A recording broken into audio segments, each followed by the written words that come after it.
Puss in Boots.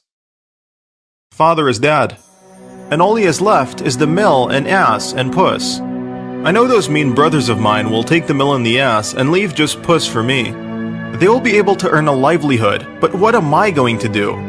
Puss can look after himself by catching rats and mice, but how will I survive? Puss was very sad to see his master so depressed, and went and gently rubbed Jack's cheek with his paw. Do not despair, dear master. I know you think I am good for nothing, but I promise I will change your fortune. But for that, I need something. You have to buy me a pair of boots, and I want that old bag lying in your room. Now Jack had very little money, but he also knew that Puss was a very loyal cat and was willing to give him a chance. Oh well, it's not like I have much to lose anyway. We shall go tomorrow and buy you the boots with the little money that I have. Master, I promise you will not regret your decision. Jack bought Puss a pair of very smart leather boots of buff leather. Puss tried them on, and indeed they fit very well and made Puss look very dashing. Now, master, see how I will change your fortune. You placed your trust in me, and I will not let you down. Puss took the old bag lying in Jack's room, put 2 carrots in it, and made his way to the warrens nearby. As he had expected, soon 2 curious rabbits came sniffing up to the bag. Puss immediately pounced on them, put them in the bag and tied the strings of the bag. He then started for the palace and asked to be presented to the king. Greetings to your majesty. My master, the Marquis of Carabas, sends you his respects and a gift of these rabbits. Oh, these look like juicy little fellows. Take them to the cook and ask him to prepare them for the evening meal. And convey my thanks to your master, The Marquis of Carabas, your majesty. Yes, the Marquis of Carabas. Can't say I've heard of him, though. The cooks cooked a delicious meal, which the king and his beautiful daughter enjoyed. After a few days, Puss again came to the palace, this time with 2 big partridges. So, young fellow, how is your master? My master is well, your majesty. He sends his good wishes and a present for you. Another present, eh? Well, and what has he sent now? Your majesty, please accept these partridges, which my master, the Marquis of Carabas, has sent with his respects. Oh, nice plump ones, I say. They should make a good meal. Thank your master once again, and I should look forward to meeting him sometime. The king and his daughter enjoyed the partridges and spoke about the generosity of the Marquis of Carabas. Puss would also take back a rabbit or a partridge or 2 for Jack, besides what he took for the king. Thus, Jack and Puss lived life comfortably in their small hut, and Jack was never hungry anymore. As time passed, Puss made several trips to the palace with fine game for the king, always telling the king that it was from his master. The noblemen at the palace were also all speaking about the Marquis of Carabas, whom none had seen or heard of, but everyone was curious about. I think it is now time for the king to meet my master. How is that going to happen? My master has no fine clothes nor a carriage to take him to the palace. I have to think of some plan. The next day when Puss set off to catch some rabbits, he saw some people talking excitedly by the road leading to the river. Curious, he walked up to the crowd to find out what was happening, and heard the people saying that the king and his beautiful daughter would be passing by the next day. A brilliant idea came into Puss's mind, and he rushed home. Master! Hold on, what's the matter? Master, it is time to introduce you to the king. Puss, are you out of your mind? I think you need to rest a bit. No, master. This is the opportunity for us. Tomorrow, the king is passing this way with his daughter, and this is the opportunity for us. I really don't know what you're talking about, but I think you want us both to be killed by the king. Master, just listen to me, please. Trust me, and just do as I tell you to. Jack was not completely convinced, and was not too keen to go before the king. Puss has been very loyal to me and given me no reason to doubt him. He's kept me well fed with all the rabbits and partridges that he catches for me.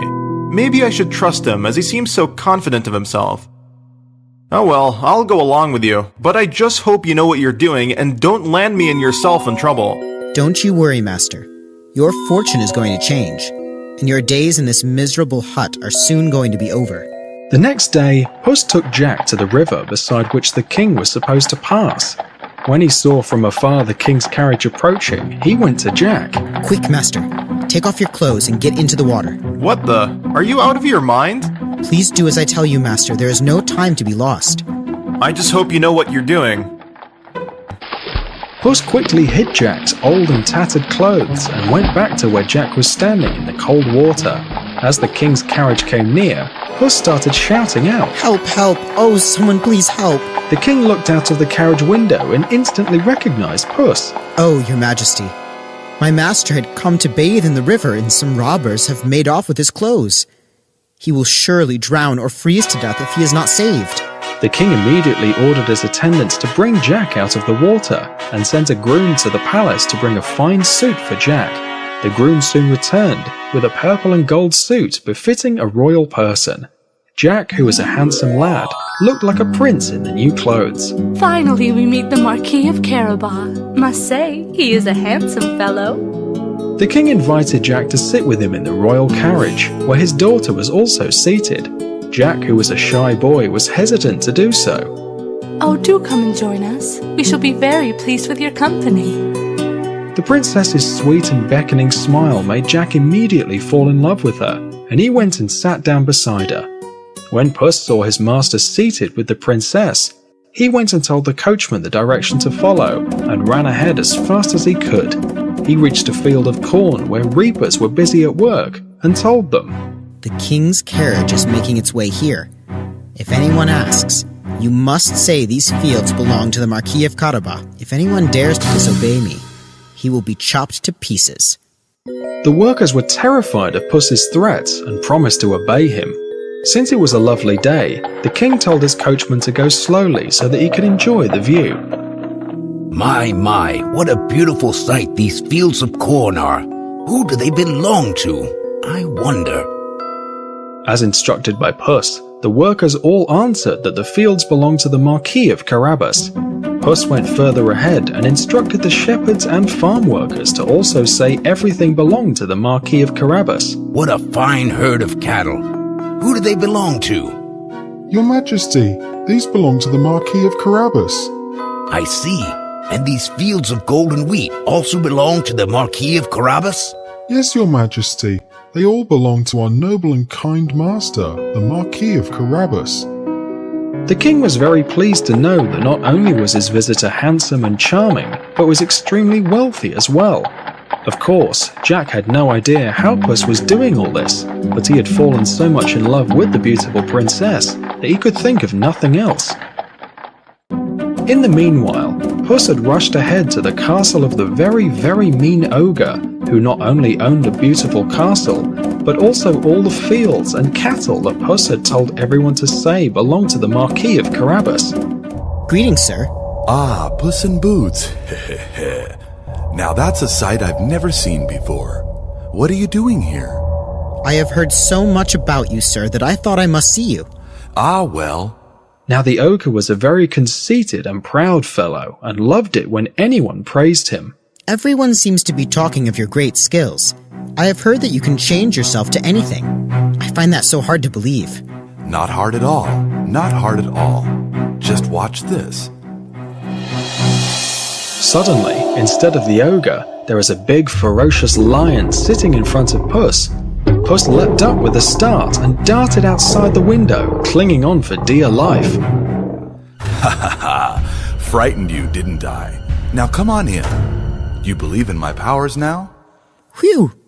That was a mighty scare you gave me. Okay. Get your breath back. Puss looks intently at the ogre.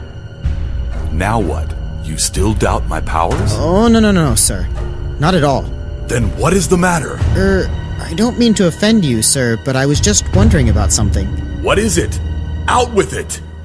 Sir, you are already so huge, so it wouldn't have been difficult for you to change into a big lion. But are you powerful enough to change into something tiny? Like maybe a rat or a mouse? I see you are still not convinced about my powers. Well, here goes. So saying, the ogre turned into a mouse. No sooner had he done this, Puss seized the opportunity. He pounced on him and quickly gobbled him up. Well, mighty ogre, That is the end of you. As soon as Puss ate up the ogre, the whole castle seemed to come to life. All the people who the wicked ogre had cast under his spell were turned back to humans. There was joy everywhere, and everyone hugged Puss for freeing them from the cruel ogre. Oh, we don't know how to thank you. We owe our lives to you. Well, I do need something from you all.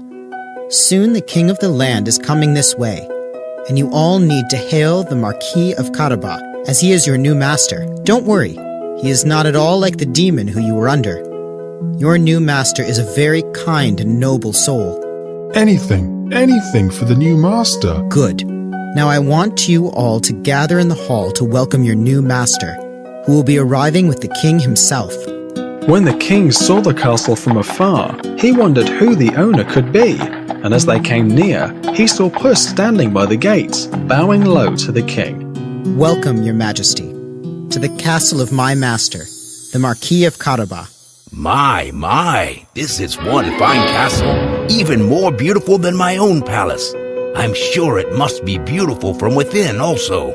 Do come in, your majesty, and see for yourself. Jack was totally confused, not knowing what was happening. He looked at Puss, who winked at him. Jack then realized that it was Puss who had somehow done all this, and gave a grateful smile to Puss. The king was very impressed on seeing the castle from within, as well as all the ladies and gentlemen. You are indeed a fine young man, generous and noble.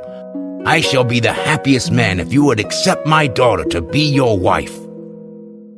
Oh, what more could Jack have asked for? His loyal Puss had made him the owner of a wonderful castle full of treasures, and now the king himself was offering him the hand of his daughter in marriage, who he had already fallen deeply in love with. Your Majesty, it would be an honor to make the beautiful princess my bride. I will love her for the rest of my life. Oh, you couldn't have made me happier. I know that after me, you will rule the kingdom justly and with great wisdom. So, Jack and his princess lived happily ever after. And Puss? Oh, he was petted and pampered, had the best of cream and other goodies. Of course, he did not give up his favourite pastime of chasing the rats and mice, but only to keep himself entertained and exercise his legs a bit.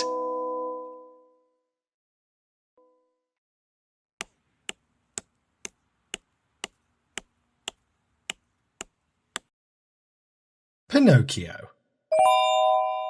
Once there lived a puppet maker named Geppetto. One day Geppetto was in his workshop carving a puppet out of the wooden piece which he got from his good old carpenter friend. I will call my puppet Pinocchio. As Geppetto started carving, he was startled to hear a squeal. Ouch! Can't you be careful? This puppet has life! Geppetto was very excited and started to carve the head, hair and eyes, which stared at him. But when he started to carve the nose, something strange happened. The nose started growing longer and longer, and no matter how much Geppetto cut it, it just stayed long. Naughty fellow, when I chisel a mouth for you, you stick your tongue out at me. When I carve your hands, you snatch my wig. And when I carve your legs, you dare kick me. Pinocchio then started running all around the room. Hey, stop, you horrible fellow! I will box your ears to teach you a lesson. You forgot my ears. But then he said sorry to Geppetto. Geppetto forgave him and made him a suit from pretty flowered paper, shoes of tree bark, and a fancy hat made of soft bread. Oh, these are so cool. I'm gonna call you Dad from now. Time passed by, and one day Pinocchio went up to his father. Dad, I would like to go to school to learn and become smart. I too want that, son, but I don't have money to even buy you a book. Geppetto then put on his tweed coat and left the house, returning a little later with a book in his hands. Dad, you sold your coat to buy this? Don't worry about me, son. You just get ready for school. Oh, Dad, I will go to school and make you proud. Off Pinocchio went to school. On the way, he saw a large crowd. What's happening, brother? That's the great puppet show. I want to see the show, but I don't have any money. Maybe I can sell my book. A junk seller bought Pinocchio's book, and he went in.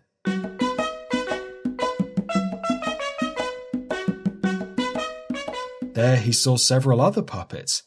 Just then, Giovanni, the puppet master, walked in. You all better behave yourselves, or else. After the act, Giovanni went home to cook his dinner. Other puppets joined him as well. I need more firewood. I will use that Pinocchio to cook my meat.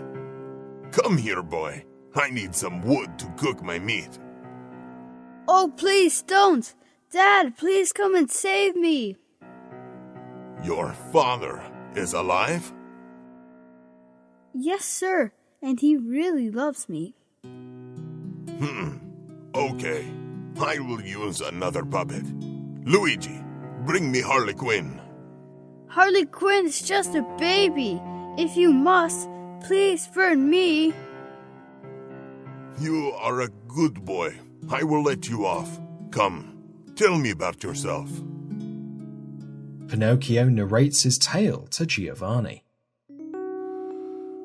Your father is a good man. Take these 5 gold coins and buy him a new coat. Oh, thank you so much. On his way back, Pinocchio passes through a forest where he meets a half-blind cat and a lame fox. Pinocchio happily tells them of his gold coins, and the two wily creatures hatch a plan to rob him. Madam Cat, let's tell him the secret of how to grow a tree full of gold coins. If you say so. We are sharing this secret with you only. Now, let us go to the inn and celebrate our new friendship. The next morning, the fox and cat had already left, so Pinocchio had to pay with his gold coin for the meal and their stay. As he made his way to the forest, he heard a fierce voice. Stop! Give the money or die! The bandits were the fox and cat.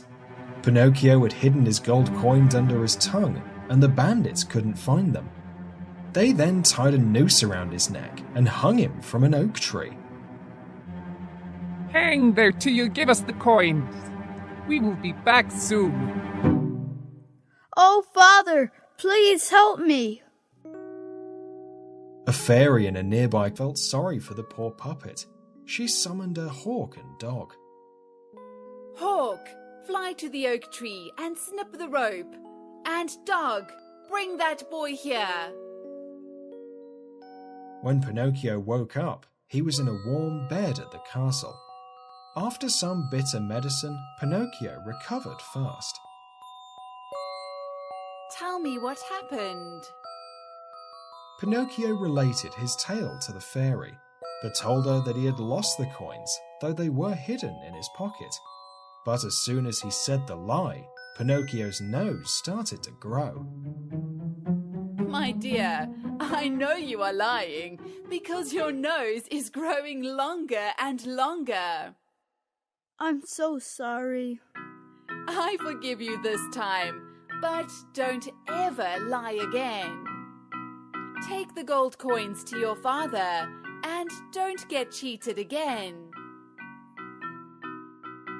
Pinocchio hugged the fairy and left, but he again met the fox and cat and was convinced by them to sew the coins.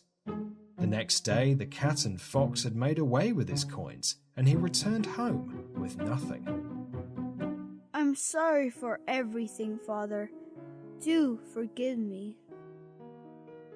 Geppetto forgave his son.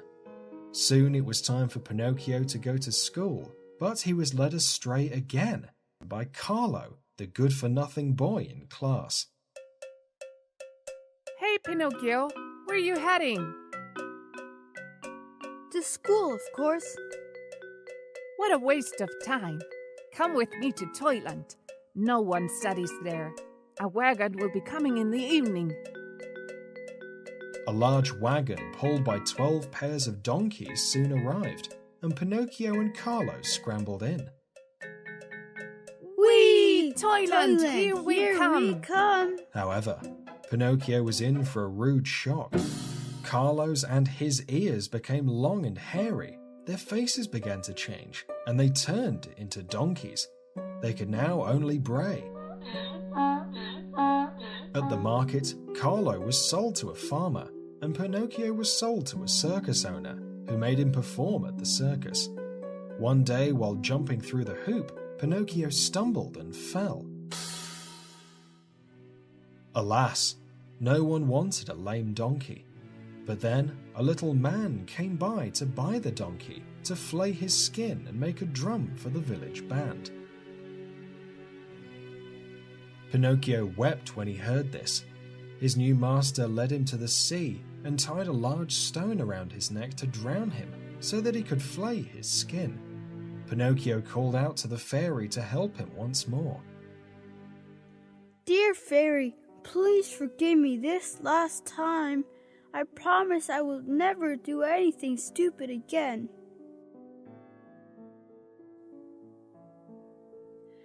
I can hear Pinocchio crying out for help. The stupid fellow.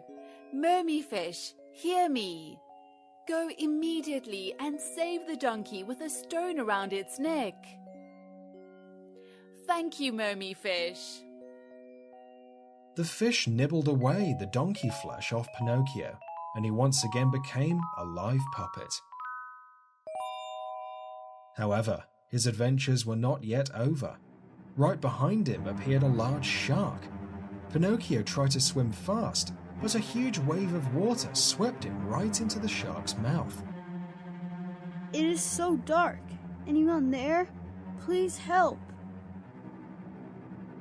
Suddenly, he noticed a pale light and went towards it. Father, is it really you? My son, I never thought I would see you again.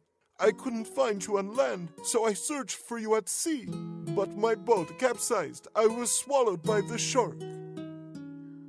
Oh, Father, thank God we're both alive. Now let's see how to get out of here. Pinocchio and his father climbed up the shark's stomach, but near the jaws they got scared. However, the shark was sleeping with its mouth open in shallow waters, so Pinocchio and his father jumped out and quickly swam ashore. Father, you're running a fever. You rest in that hut, and I will try to find some milk for you. There's a farmer nearby. Sir, may I have some milk for my sick father? Give me money, and I will give you milk. I have no money, sir. Well then, work the treadmill for me from morning to noon, and I will give you the milk. Good. Start tomorrow morning, and here, take this milk for your father. Pinocchio ran to give the milk to his father. He worked hard, and soon his father recovered. Both of them then returned home. Pinocchio now became a responsible son. He weaved reed baskets and sold them. One day he heard that his friend the fairy was ill. Father, I should help my friend. So Pinocchio sent money to the fairy. My dear Pinocchio, he is silly, but has a heart of gold. One night, the fairy visited Pinocchio in his dreams, promising him a grand reward. The next morning, when Pinocchio looked in the mirror, a handsome stranger with blue eyes and brown hair looked back at him. Father, come quick! Oh, goodness gracious, I can't believe my eyes. See, you changed from an irresponsible and silly boy to a generous fellow, and you have been rewarded. Thus, Pinocchio, the handsome young lad, lived happily with his dear father ever after.